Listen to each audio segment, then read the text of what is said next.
والله ما خوفي من الناس الأبطال، كلا ولا خوفي كبار الدواهي، ما خوفي إلا بس من قدر الأنبال، ذي يخدع خلفي ويفوت جاهي.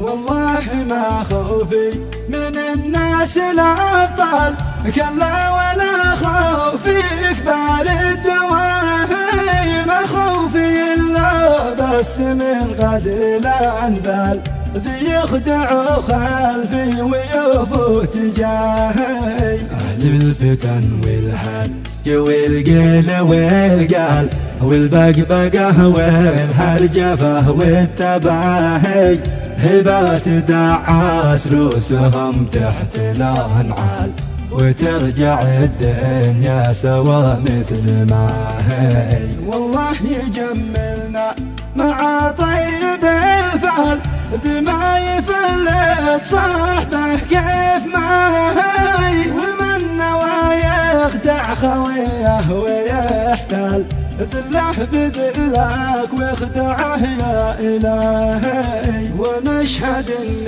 الوقت له عدة أشكال، له وجه متشوه وله وجه باهي، قهر عزيز النفس والقهر قتال، وحارب أصحاب القلوب النزاهي. يميل حظ الحر والحر ما مال، ولا رجع عن درب بيض الجباهي، أبشرك يا من تفاخر بلا أموال، لا انت ولا مالك لفت انتباهي.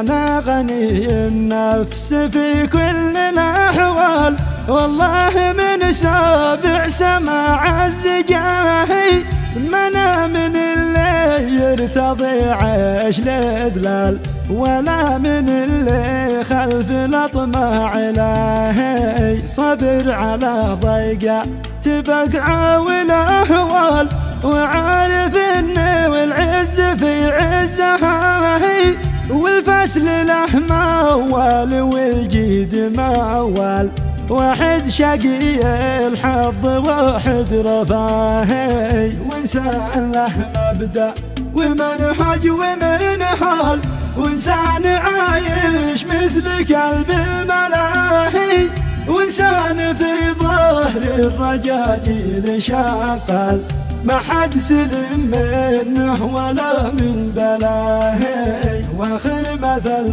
يدي تحبوني الأمثال، ما حد على الأحرار آمر وناهي، وما كل من ربى شنب صار رجال، هذه حقيقة واضحة لا تساهي. المرجلة تشتي لها قول وافعال، يعزها في الوقت ولا عزاهي، والختم صلينا على سيد الآل، صلاح من قلبي تعطر شفاهي.